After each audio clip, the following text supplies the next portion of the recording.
to CLCC Sunday Live bersama saya Thea dan saya Lolo. Selama 1 jam ke depan seperti biasa di hari Minggu ini kita akan menyembah Tuhan bersama, mendengarkan firman Tuhan, dan pastinya banyak sekali hal-hal menarik yang akan memberkati teman-teman semua.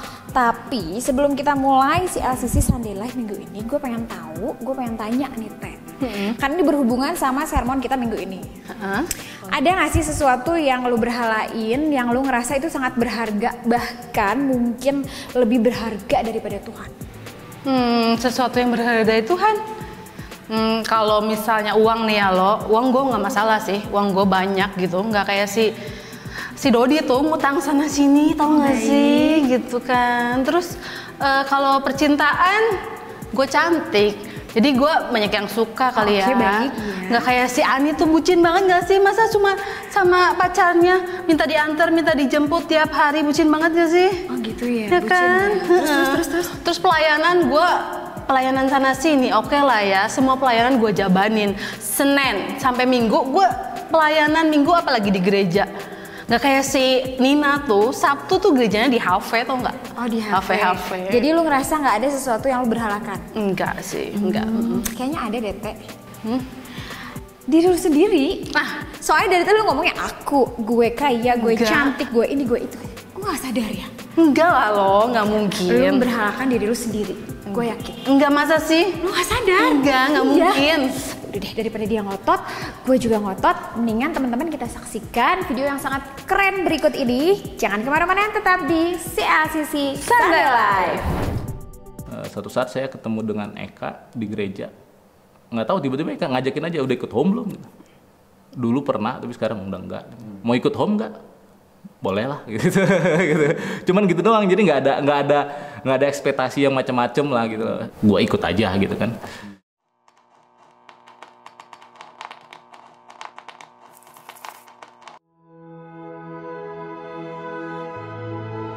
Pertama kali datang ya diem gitu kan, karena emang saya kan cenderung ke introvert orangnya gitu. Cuman pas pertama kali datang tuh buat gua sih ya welcome banget ya iHome ini gitu loh. Maksudnya langsung diajak ngobrol, ditanyain gitu, maksudnya kayak udah kenal aja gitu loh. Jadi maksudnya responnya beda lah gitu kan. Dan mereka nggak mau tahu dengan urusan gue yang dulu bagaimana gitu loh. Yang penting gue datang ke situ, berarti gue sebagai keluarga mereka gitu, dianggap ya ngobrol biasa kayak udah lama kenal gitu. Yang itu yang mungkin buat gue juga nyaman gitu ya, seperti itu.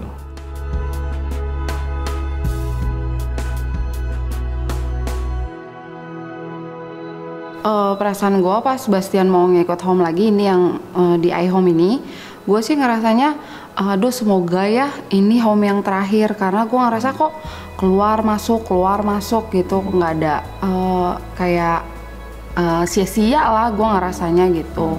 Tapi ternyata puji Tuhan Bastian di sini benar-benar ngerasa dapat keluarga, dan dia ngerasa klik gitu. Dari teman-teman yang ada di home juga, maksudnya ngerespon kita juga. Kayaknya mereka emang benar-benar welcome, bukan berarti yang sebelumnya nggak welcome ya, cuma maksudnya karena Bastian yang ngerasa klik ya, gue juga lebih, karena gue orangnya lebih gampang, jadi kalau dia udah ngerasa oke, gue jadi oh ya udah gitu, gue jadi lebih bisa ngikutin dia gitu. Gue senengnya di iHome ini bukan hanya untuk sebagai temen gitu loh ya, kayak kita salah kita ditegur gitu loh. Dan kita dimentoring, bener-bener dimentoring gitu loh. Mereka mau bagi hidup mereka buat kita berdua, dan bukan hanya berdua, buat keluarga kita gitu loh gitu. Dan emang maksudnya ya kayak kita dituntun gitu loh. Lu salah gitu loh, lu benar, lu harus begini gitu loh. Ayo semangat gitu, dikasih semangat saat kita jatuh gitu ya, saat kita ada punya masalah, jadi ayo gitu loh, lu bisa, seperti itu. Jadi emang ngerasa nggak sendiri aja gitu. Jadi mereka sendiri. Emang benar-benar maksudnya ya fun, tapi mereka juga saat misalnya kita ada, kalau kayak gue tuh tipe orang yang karena emang orangnya selebor, jadi segala macam sampai hal detail soal keuangan juga gue masih selebor, tapi Evelyn sebagai istrinya Eka juga akhirnya kan mentoring gue secara tidak langsung kan. Dia untuk terus bantu gue buat ayo lo harus tulis pengeluaran apa segala macam. Jadi hal-hal yang kayak gitu pun mereka perhatiin gitu. Jadi bukan cuma pokoknya benar-benar detail apa kelemahan gue, mereka bantuin gitu. Jadi emang mau membangun keluarga yang benar buat kita gitu loh. Maksudnya bagaimana konsep keluarga yang benar tuh emang mereka mau bantu gitu loh. Dan mau bantu untuk kita maju gitu loh, nggak hanya jalan di tempat gitu loh, nggak hanya dari sisi rohani saja gitu ya. Dari sisi pekerjaan juga, dari sisi bisnis keuangan. Mereka ajarin gitu loh yang mereka bisa gitu loh. Dan buat support banget. Buat saya dan Yuni, buat gue dan Yuni itu emang hal yang luar biasa. Belum pernah ada orang yang mau seperti itunya gitu loh, sampai segitunya gitu memperhatikannya gitu loh.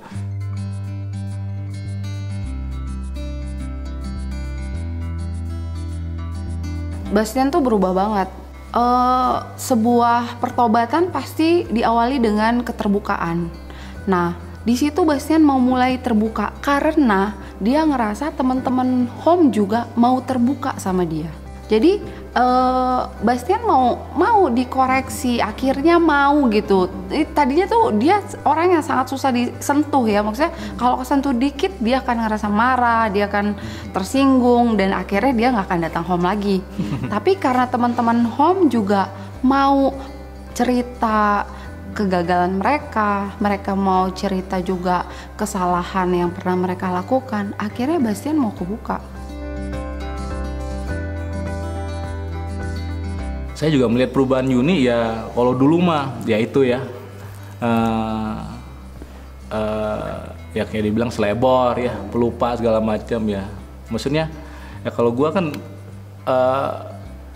tipenya ya butuh, maksudnya gue tuh seneng diperhatikan gitu loh sama istri gue gitu loh, mesti seneng dilayani lah bahasa kasih gue.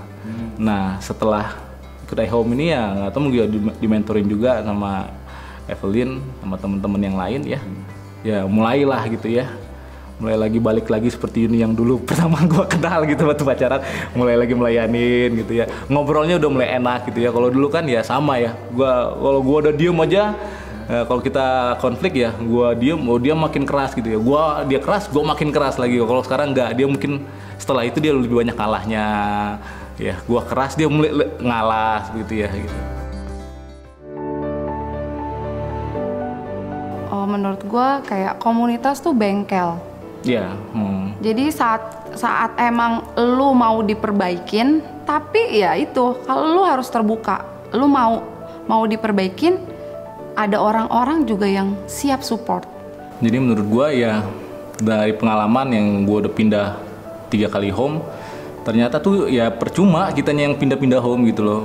Intinya sih sebenarnya kita yang berubah, mau dimanapun home kita, siapapun mentor kita, ya dari diri kita sendiri harus mau berubah dan mau diubahkan.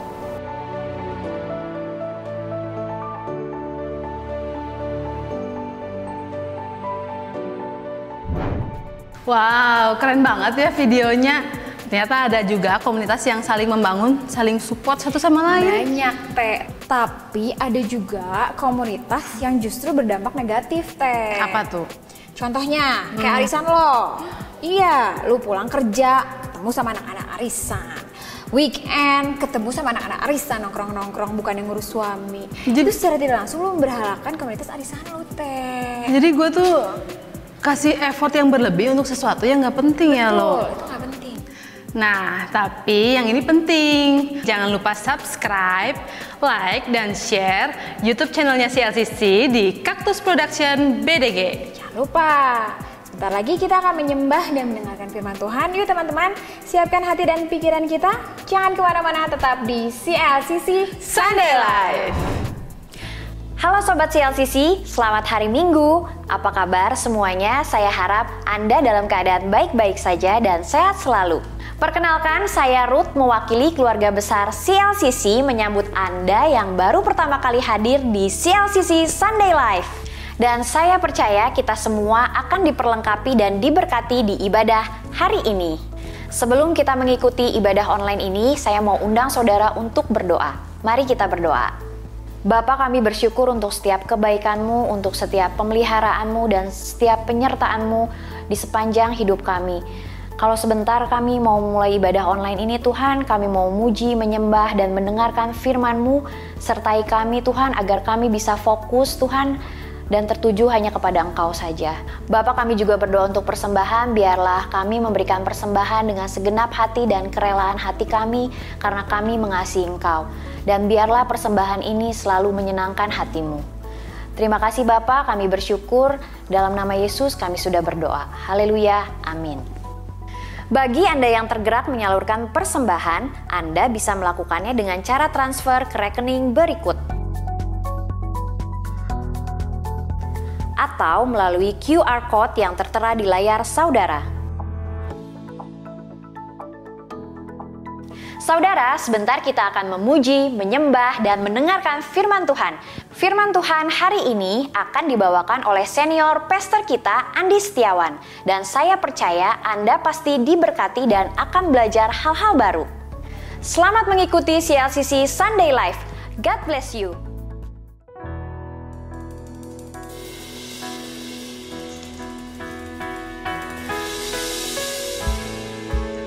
Tuhan, Engkau Allah yang hadir di tengah umat-Mu saat kami semua bersekutu.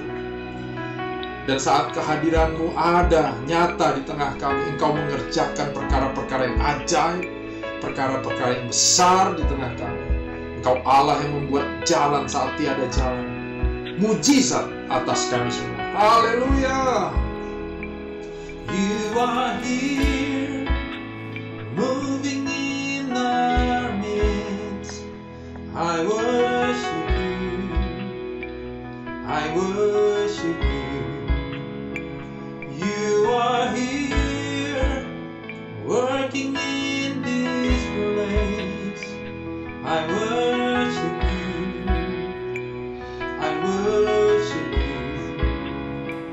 You are here, moving in our midst. I worship you, I worship you. You are here, working in this place. Amen. I worship you, I worship you. You are waymaker, miracle worker, promise keeper, light to darkness. My God, that is who you are. You are waymaker, miracle worker, promise keeper, light to darkness. My God, that is who you are. You are here, touching every heart. I worship you,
promise keeper, light in the darkness.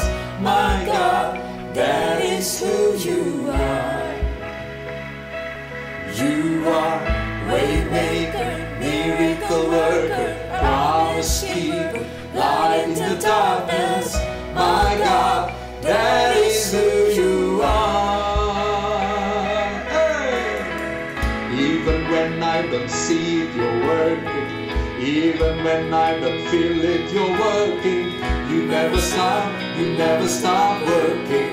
You never stop working. Even when I don't see it, you're working. Even when I don't feel it, you're working. You never stop working. You never stop working. Even when I don't see it, you're working. Even when I don't feel it, you're working. You never stop working. You never stop working. Even when I don't see it, you're working. Even when I don't feel it, you're working.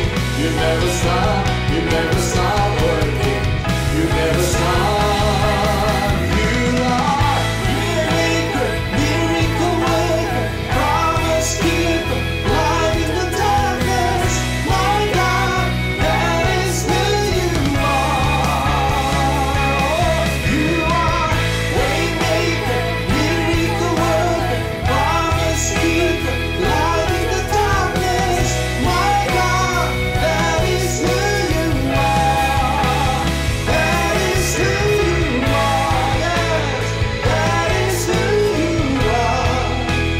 That is who you are.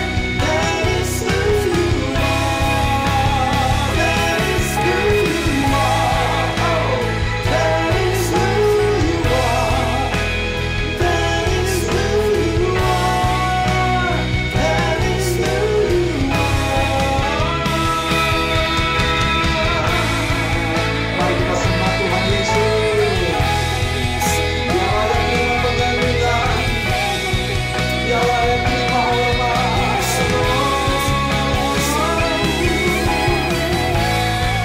Allah yang buat jalan, saat tiada jalan, itulah kami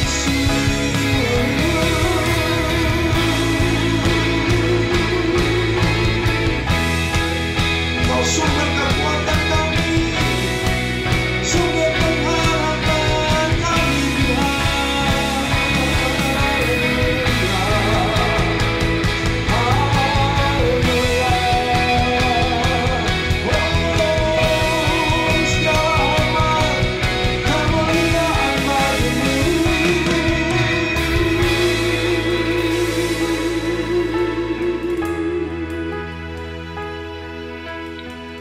Terima kasih Tuhan. Terima kasih Tuhan. Terima kasih. Sungguh kami gak mampu dengan kuat gagah kami sendiri. Kami gak bisa Tuhan tanpa-Mu. Engkau sumber kekuatan kami. Di masa-masa sukar ini, Engkau sumber pengharapan kami. Kami mau taruh percaya kami kepadamu Tuhan. Kami mau terus berserah padamu Tuhan. Haleluya, haleluya.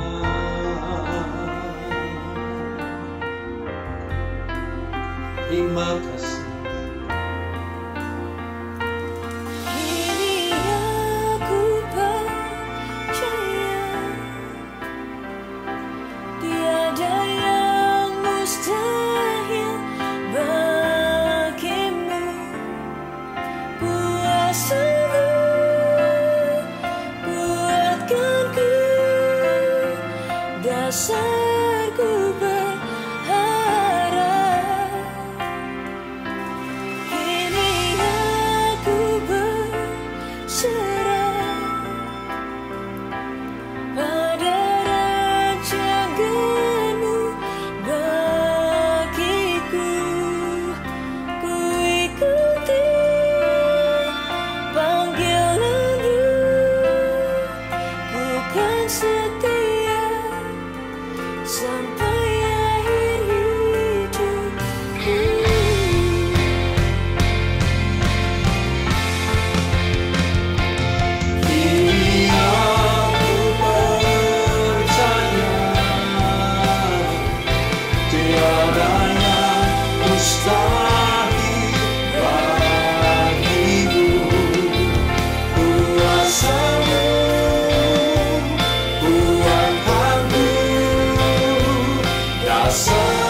kuasamu, kuatanmu, rasaku berharap. Kini aku berserah pada rancanganmu bagiku. Ku ikuti anjuranmu, bukan setia sampai akhir hidupku. Ku ikuti panggilanmu, bukan setia sampai akhir hidupku.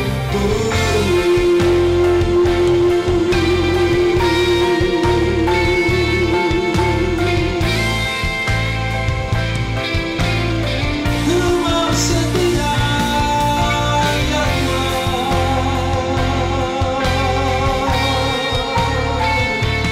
Oh,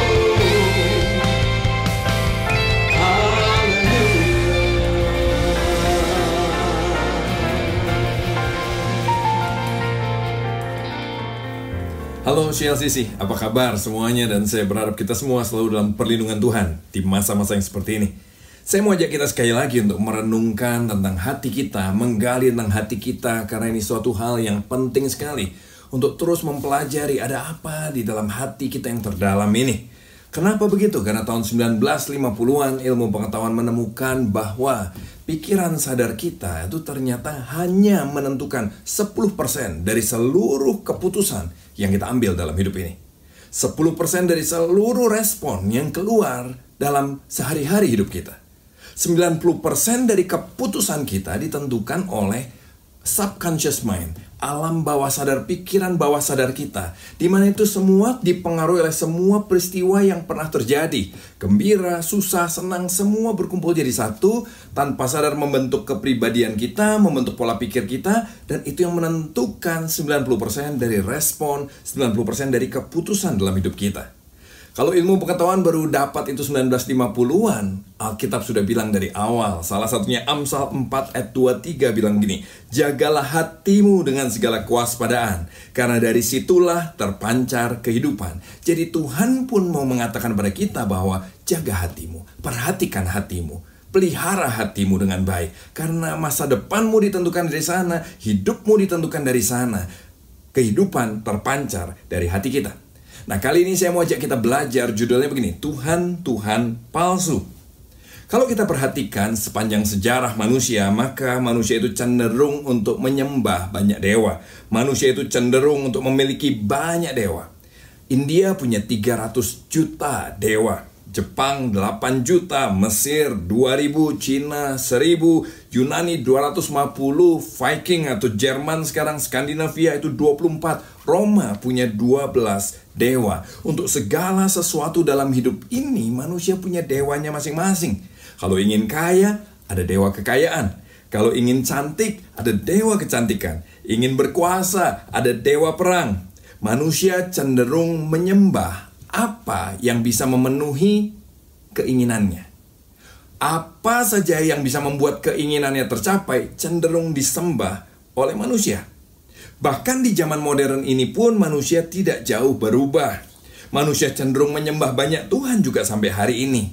Manusia cenderung menyembah Tuhan palsu dalam kemasan yang baru. Apa sih maksudnya Tuhan palsu? Tuhan palsu adalah berhala atau idols bahasa Inggrisnya. Artinya apa? Ini definisinya. Segala sesuatu yang kita andalkan lebih dari Tuhan dalam hidup ini. Segala sesuatu yang kita cintai lebih daripada Tuhan.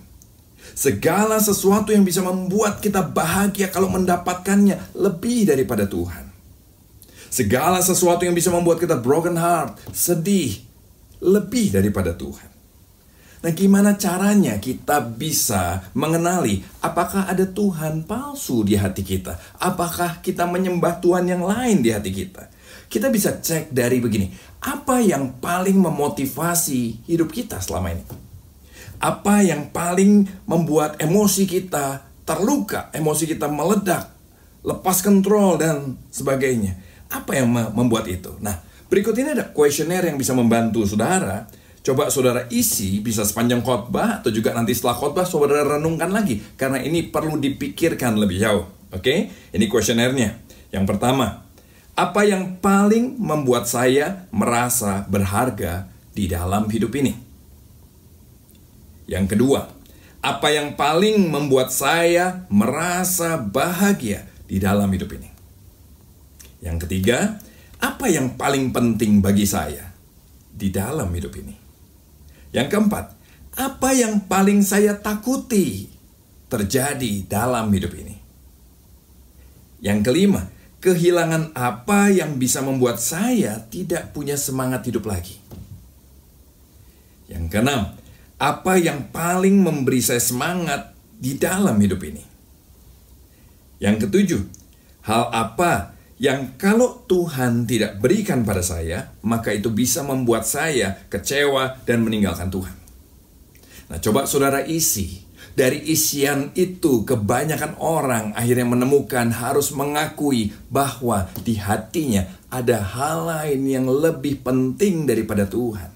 Di dalam hatinya ada hal-hal lain yang dia cintai lebih daripada Tuhan. Itu artinya kita punya Tuhan-Tuhan palsu di dalam kemasan yang baru.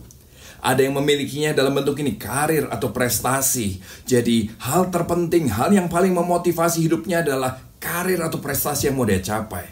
Kalau dia bisa mencapai itu, dia bahagia sekali. Kalau dia tidak mencapainya, dia gagal, maka dia bisa patah hati. Dia bisa kehilangan semangat dalam hidup ini.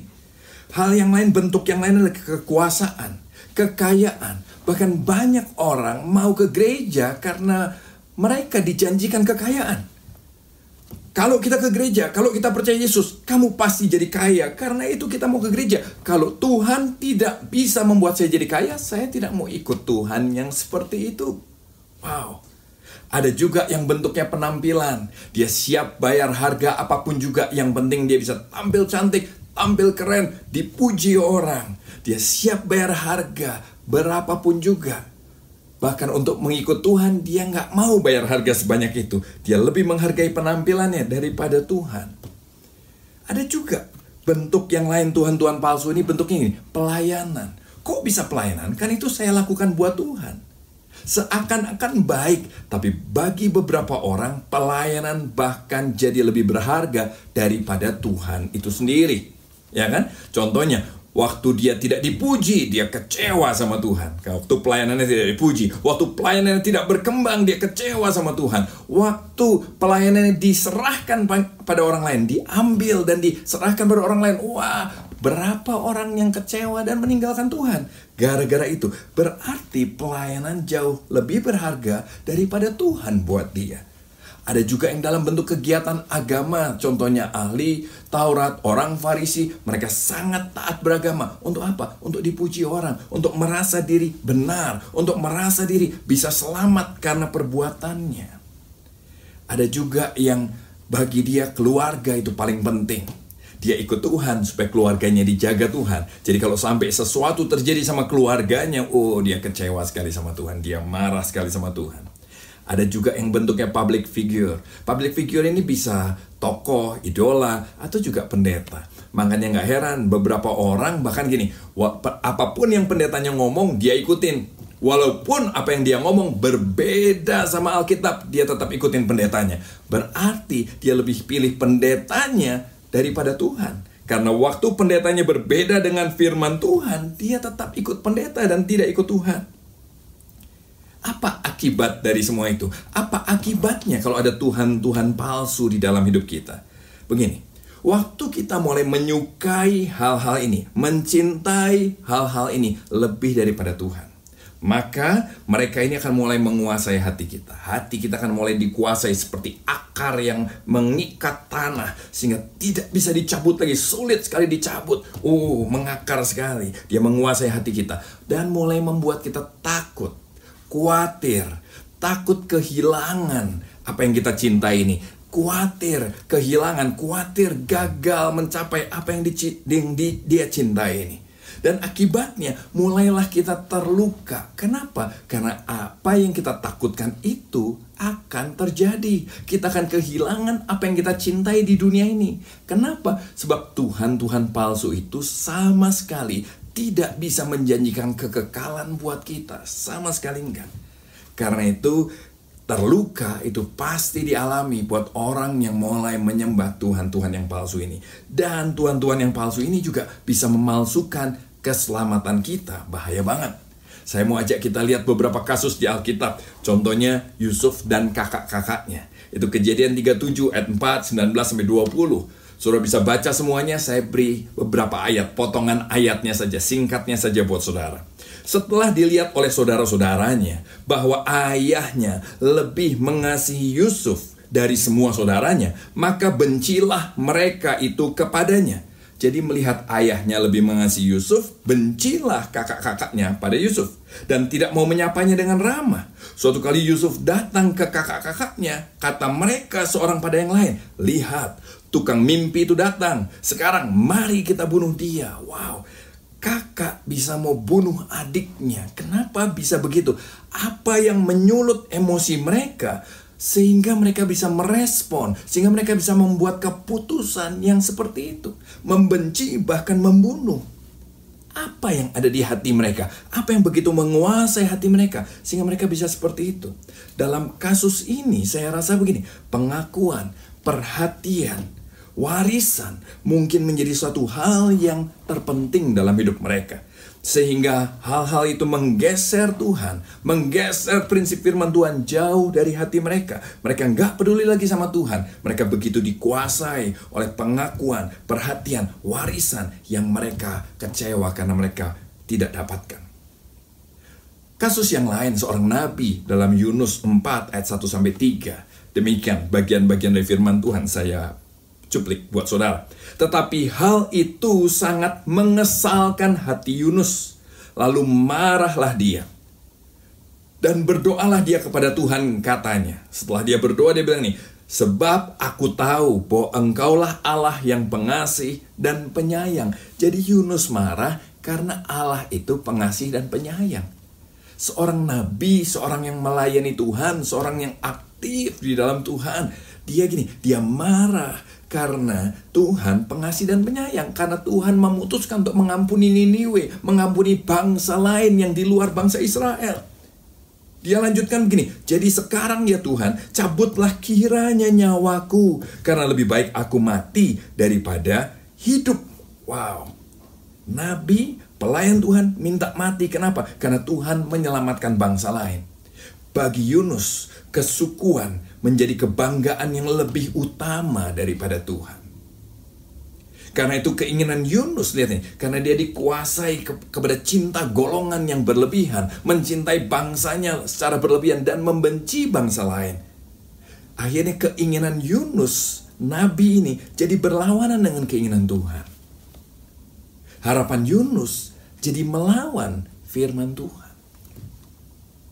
Kasus yang lain dalam Keluaran 16 ayat 2-3 tentang bangsa Israel. Di padang gurun itu mereka semua mengomel pada Musa dan Harun. Ini terjemahan bahasa Indonesia sehari-hari. Kata mereka, "Lebih baik sekiranya kami mati dibunuh Tuhan di Mesir." Waduh, lebih baik sekiranya kami mati dibunuh Tuhan di Mesir. Di sana sekurang-kurangnya kami dapat duduk makan daging dan roti sampai kenyang. Tetapi kamu membawa kami ke sini supaya kami semua mati kelaparan. Dari sini kita bisa lihat begini, orang Israel ternyata mau ikut Tuhan kalau Tuhan memberikan apa yang mereka mau. Kalau Tuhan tidak memberikan apa yang mereka mau, kalau Tuhan tidak memberikannya, maka mereka tidak mau ikut Tuhan. Mereka lebih memilih kembali ke Mesir, kembali kepada kehidupan yang lama, dosa. Bahkan mereka bilang, peduli amat Tuhan bunuh kami. Biarpun Tuhan bunuh kami di Mesir, minimal kami makan enak, hidup senang. Saudara lihat itu? Kayak mengikut Tuhan, kayak umat Tuhan, kayak percaya kepada Tuhan, tapi ada Tuhan-Tuhan palsu yang memerintah di hati mereka. Waktu masalah datang, kelihatan aslinya. Waktu mengikut Tuhan, harapan tidak didapat, kelihatan aslinya. Bahkan tadi dibilang gini, Tuhan palsu ini bisa memalsukan keselamatan kita. Matius 7 ayat 22-23. Pada hari terakhir, banyak orang akan berseru kepadaku, Tuhan, Tuhan, bukankah kami bernubuat demi namamu? Dan mengusir setan demi namamu? Dan mengadakan banyak mujizat demi namamu juga? Pada waktu itulah, aku akan berterus terang kepada mereka dan berkata, aku tidak pernah mengenal kamu. Enyahlah daripadaku kamu sekalian pembuat kejahatan. Di sini Tuhan mau bilang ini, ada orang, kan aku udah pelayanan Tuhan, aku udah bernubuat loh, aku udah bikin mujizat, aku udah lakukan ini, lakukan itu, lakukan ini. Terus Tuhan bilang ini, hey, bukan pelayanan yang bisa menyelamatkan hidupmu, bukan kegiatan agama yang bisa menyelamatkan hidupmu, tapi pengenalan akan Allah yang benar, itu yang menyelamatkan hidupmu. Hati-hati dengan menjadikan pelayanan menjadi lebih berharga daripada pribadi Tuhan itu sendiri. Kita sibuk, kita senang sibuk di gereja, tapi kita lupa mengenal Tuhan dengan benar. Akibatnya pelayanan itu bisa menjadi Tuhan-Tuhan palsu dalam hidup kita. Terus apa yang harus kita buat kalau begitu? Apa yang harus kita buat? Supaya kita tidak terjebak dalam Tuhan-Tuhan palsu ini. 1 Petrus 3 ayat 15 bilang begini, tetapi kuduskanlah Kristus di dalam hatimu sebagai Tuhan. Tidak ada jalan lain, kecuali saudara dan saya belajar menguduskan Kristus, Allah yang benar, di dalam hati kita sebagai Tuhan kita. Bukan sekedar sebagai teladan, bukan sebagai alternatif, tapi sebagai satu-satunya Tuhan di dalam hidup kita. Itu artinya kita menetapkan Tuhan sebagai pribadi, satu-satunya pribadi yang kita sembah. Tuhan yang kita kenal di dalam Kristus menjadi satu-satunya pribadi yang kita sembah. Karena pertobatan sejati itu selalu berarti perubahan penyembahan. Tadinya menyembah yang lain jadi menyembah Tuhan, itu pertobatan. Tadinya cinta uang jadi cinta Yesus, itu pertobatan. Tadinya cinta hal-hal lain lebih daripada Tuhan, sekarang mencintai Tuhan lebih dari yang lain. Itu pertobatan. Perubahan penyembahan terjadi karena hati kita berubah. Putuskan siapa yang kita mau sembah. Putuskan di mana hati kita mau berada. Karena it's all about our heart. It's all about our worship. Di mana hati kita berada, siapa yang kita sembah akan sangat mempengaruhi decisions dalam hidup kita. Akan sangat mempengaruhi respon-respon, attitude dalam hidup kita. Kalau saudara cinta uang, kita masih menyembah uang sebagai Tuhan yang lain dalam hidup kita, maka begini, attitude kita terhadap uang akan lain. Respon kita waktu lihat uang akan lain. Decision kita akan kelihatan sekali. Kita menghalalkan segala cara. Yang penting dapat uang. Kita lupain firman, tinggalin firman. Yang penting uang. Tapi begitu kita bertobat, begitu kita menjadikan Yesus sebagai Tuhan, pusat penyembahan kita, hati kita ada di Yesus, bukan lagi di uang, maka cara kita membuat keputusan juga akan berbeda. Cara kita merespon, cara kita bertindak, bersikap juga akan berbeda. Coba kita lihat, tadi kan kita belajar Yusuf dengan kakak-kakaknya kan. Kita udah lihat kakaknya, sekarang kita lihat apa yang terjadi dengan Yusuf. Setelah Yusuf coba dibunuh oleh kakak-kakaknya, dia dibuang. Tapi ternyata akhirnya Tuhan yang terus menolong dia walaupun dengan perjalanan yang sukar loh. 17 tahun, kalau nggak salah 17 tahun Yusuf mengalami proses yang begitu rupa. 10 tahun. Yusuf mengalami proses yang begitu rupa. Sekian tahun di penjara, sekian tahun jadi budak. Yusuf sudah hampir kehilangan semua mimpinya. Tapi Yusuf tidak pernah kehilangan Tuhan. Walaupun bukan gampang, tapi ini yang terjadi. Akhirnya dia jadi raja. Dan waktu dia jadi raja di Mesir, kakak-kakaknya datang. Kakak-kakaknya datang sama dia karena mereka butuh makanan. Kelaparan sedang melanda di mana-mana. Mereka mau beli makanan dari raja yang mereka tidak tahu bahwa itu adiknya yang pernah mereka mau coba bunuh. Yusuf nggak bisa langsung mengampuni, nggak segampang itu. Saya percaya tiba-tiba semua luka masa lalu keluar lagi. Semua kemarahan, semua kekecewaan. Bayangin mau dibunuh sama kakak sendiri, nggak ada yang mau tolong. Itu keluar lagi semua luka, semua yang tersembunyi di hati yang paling dalam keluar lagi. Perlu waktu yang cukup lama untuk Yusuf mengampuni kakak-kakaknya. Sampai suatu kali demikian firman Tuhan. Ketika itu Yusuf tidak dapat menahan hatinya lagi di depan semua orang yang berdiri di dekatnya. Lalu berserulah dia, berteriaklah dia, saking gak bisa tahan hatinya. Sudah bisa lihat pergumulan hati Yusuf, pergumulan emosi Yusuf. Suruhlah keluar semua orang yang dari sini. Maka tidak ada seorang pun yang tinggal di situ bersama-sama dengan Yusuf ketika dia memperkenalkan dirinya pada saudara-saudaranya. Setelah itu menangislah ia keras-keras, sehingga kedengaran pada orang Mesir dan kepada seisi istana Firaun. Wow, tangisan yang sangat keras sampai seisi istana kaget dengar. Siapa yang teriak? Siapa yang jerit tadi? Yusuf menangis keras. Kenapa? Gak gampang untuk dia mengampuni kakak-kakaknya yang membuang dia. Kakak-kakaknya yang begitu jahat buat dia. Tapi lihat apa yang membuat dia berhasil mengampuni. Firman Tuhan bilang begini, tetapi sekarang kata Yusuf, janganlah bersusah hati. Karena kakak-kakaknya takut waktu sadar, ini adik kita yang pernah kita mau bunuh. Mereka ketakutan. Yusuf bilang, jangan bersusah hati. Dan janganlah menyesali diri karena kamu menjual aku ke sini. Sebab untuk memelihara kehidupanlah Allah menyuruh aku mendahului kamu. Lihat ini, Yusuf di tengah-tengah kegalauannya, di tengah-tengah semua lukanya, dia memilih siapa yang dia mau sembah. Dia memilih di mana dia mau meletakkan hatinya, di egonya, di dendamnya, atau di Tuhan. Dan matanya berhasil memandang Tuhan. Dan dia bilang ini, karena untuk memelihara kehidupanlah Allah mengerjakan ini.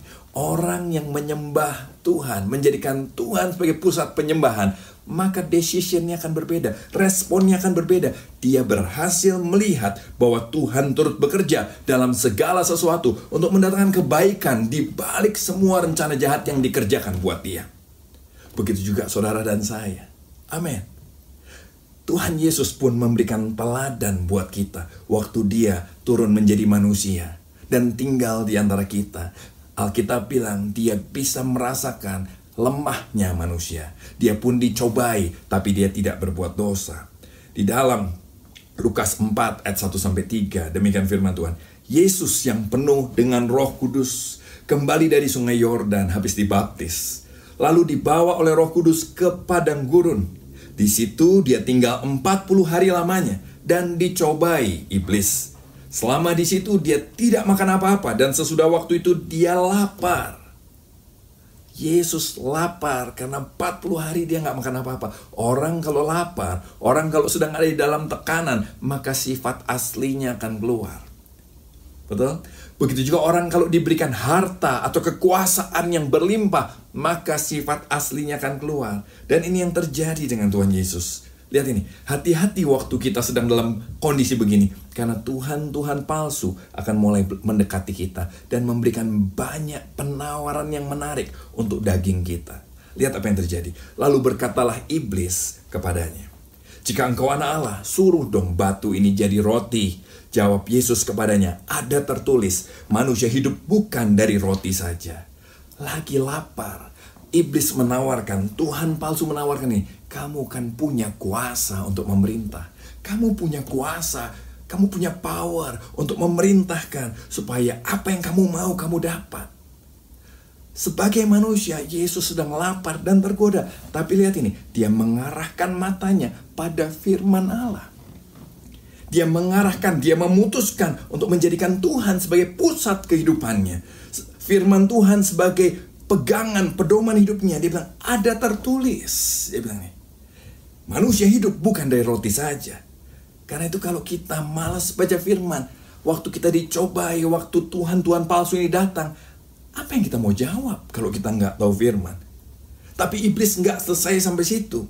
Berikutnya kata iblis kepadanya, segala kuasa itu serta kemuliaannya akan kuberikan kepadamu, sebab semua ini telah diserahkan kepadaku, dan aku memberikannya pada siapa saja yang kukendaki. Hati-hati. Sampai hari ini, Tuhan palsu ini terus melakukannya. Dia menawarkan kekayaan, harta, kemuliaan pada orang-orang yang mendekat kepada dia. Jadi, kata iblis, jikalau engkau menyembah aku, seluruhnya ini akan menjadi milikmu. Lihat, Yesus ditawar itu sebagai dalam kondisi dia lagi lemah sebagai manusia. Tapi Yesus berkata kepadanya, ada tertulis. Sekali lagi matanya diputuskan, diarahkan, fokus pada firman Tuhan. Engkau harus menyembah Tuhan Allahmu, dan hanya kepada Dia sajalah engkau berbakti. Berikutnya iblis belum menyerah sampai sana. Jika engkau anak Allah, jatuhkanlah dirimu dari sini ke bawah. Sebab ada tertulis mengenai engkau, Dia akan memerintahkan malaikat-malaikatnya untuk melindungi engkau. Dan mereka akan menatang engkau di atas tangannya, supaya kakimu jangan terantuk pada batu.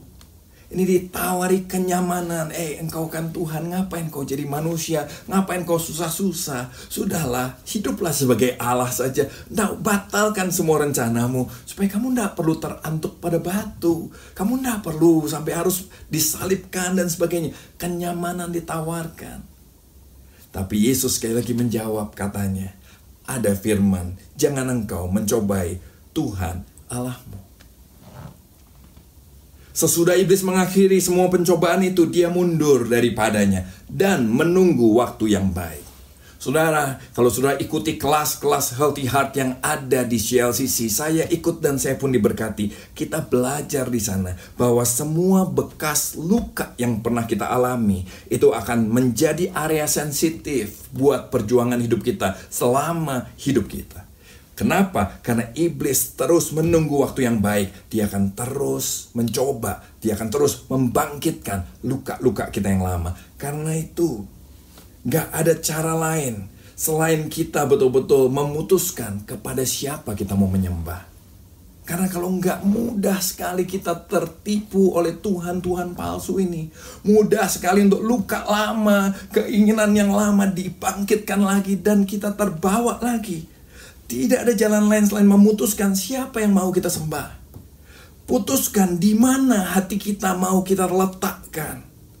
Putuskan untuk belajar firman Tuhan.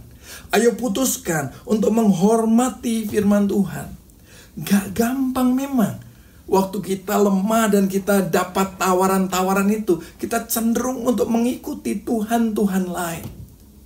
Tidak gampang, tapi saya percaya kasih karunia Allah yang akan menjadi kekuatan buat kita. Kasih karunia Allah yang selalu menyertai dan tidak pernah meninggalkan kita. Itu adalah satu-satunya cara yang harus kita ambil, supaya kita bisa terus hidup di dalam Tuhan. Terus memandang pada kasih karunia-Nya. Terus melihat kepada Tuhan. Sama seperti yang Yesus buat. Sama seperti yang Yusuf buat. Terus pandang pada kasih karunia yang Tuhan kerjakan di atas kayu salib buat kita. Saudara bisa lihat gambar yang saya tampilkan ini. Terus izinkan grace memakai segala cara untuk memberkati kita. Lewat merenungkan firman, lewat bersekutu komunitas, lewat pelayanan, lewat berdoa, lewat penyembahan, lewat banyak hal. Izinkan kasih karunia Allah terus memperkuat akarnya di dalam hati kita, hati saudara dan saya. Jangan lengah dari sini, sehingga faith akan timbul, iman akan terus makin hari makin dikuatkan, makin hari makin dikuatkan. Jangan berhenti sampai situ, tapi izinkan juga itu semua mendorong kita untuk masuk dalam pertobatan. Waktu Tuhan menyadarkan seperti hari ini, ada hal yang lebih penting buat saya daripada Tuhan di dalam hidup ini. Yuk bertobat, izinkan repentance itu, pertobatan menjadi gaya hidup setiap hari dalam kita. Sehingga setiap kali kita melihat grace, setiap kali kasih karunia Allah memberkati kita, salibnya memberkati kita, maka iman timbul. Izinkan pertobatan juga selalu terjadi dalam hidup ini. Jangan pernah bilang, ini wajar sebagai manusia. Itu tidak wajar. Karena kalau itu wajar, Yesus tidak perlu mati di atas kayu salib buat saudara dan saya. Dia perlu mati, kenapa? Karena kelemahan kita tidak wajar. Dosa kita tidak wajar. Ayo bertobat. Bertobatlah hari ini. Bertobatlah besok. Bertobatlah. Karena ada banyak hal yang Tuhan akan bukakan satu persatu, di mana kita harus bertobat. Tapi pertobatan bagi anak-anak Allah itu tidak mendatangkan hukuman. Pertobatan buat kita anak-anak Allah itu menyenangkan. Kenapa? Karena itu akan membawa kita makin bertumbuh, dan makin mengenal Tuhan, makin mengenal Tuhan yang benar di dalam hidup ini. Saya berdoa supaya kita tidak tertipu oleh Tuhan-Tuhan yang palsu, tapi kita bisa mengenal Tuhan yang benar dengan cara yang benar. Amin. Tuhan berkati saudara. Saya mau ajak kita berdoa sama-sama yuk. Tuhan, kami bersyukur buat segala firman-Mu. Kami bersyukur untuk apa yang Tuhan sudah bukakan buat kami.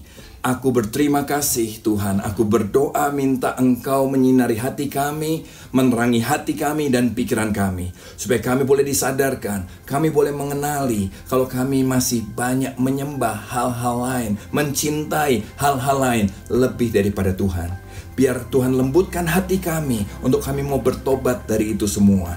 Tuhan, kami nggak mau terjebak dengan Tuhan-Tuhan palsu ini. Kami mau mengarahkan mata kami hanya kepadamu saja, kepada firman-Mu saja, kepada pribadi-Mu saja. Kami nggak mau dibuai, diberi janji-janji lain. Kami mau menyembah Engkau karena Engkau adalah Allah, pencipta langit dan bumi, juga juru selamat kami yang turun ke dunia untuk mati bagi menebus dosa-dosa kami. Tuhan, kami mau mengarahkan mata kami kepadamu terus. Dan biarlah iman kami boleh dibangkitkan karena kasih karunia-Mu itu. Dan biarlah kami selalu juga mau bertobat lagi. Biarlah ini menjadi sebuah lifestyle yang terus bergulir. Makin hari, tiap hari menjadi gaya hidup yang menyenangkan buat kami. Sehingga kami bisa terus bertumbuh dalam pengenalan kami kepada Allah yang benar.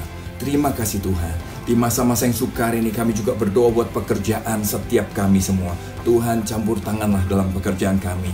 Tolong kami, sertai kami, bawa kami keluar dari ini semua sebagai pemenang-pemenang. Berkati keluarga kami, berkati kesehatannya, Tuhan yang jagai semua.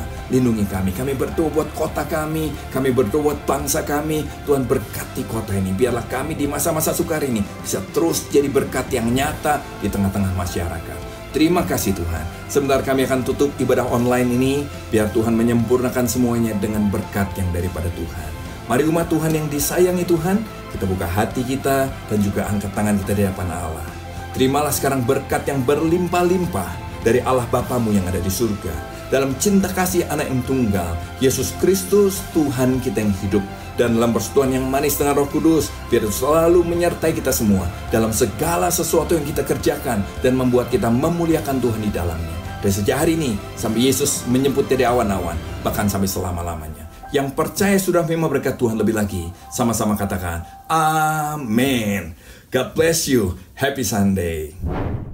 Wow, keren banget ya firman Tuhan yang sudah dibawakan oleh Kak Andi Setiawan. Teman-teman di rumah juga pasti terberkati dong. Nah, kayak gimana nih? Lu nyesek banget gak firmannya buat lu? Bener sih, selama ini gue khilaf lo. Thank you ya, udah banyak ngingetin gue. Dan menyadarkan lu ya. Betul. Oke. Itulah gunanya komunitas yang baik teh. Dan ada satu hal yang perlu kita kasih tahu untuk teman-teman semua, akan ada kelas baptisan. Buat teman-teman yang ingin daftar atau pengen tahu infonya, langsung aja cek di Instagram kami di CLCC Bandung. Nah, kayaknya udah waktunya kita pamit nih. Thank you ya untuk teman-teman yang udah menemani kita selama 1 jam ke belakang. Saya Thea. Saya Lolo. Sampai berjumpa minggu depan. Happy Sunday and God bless.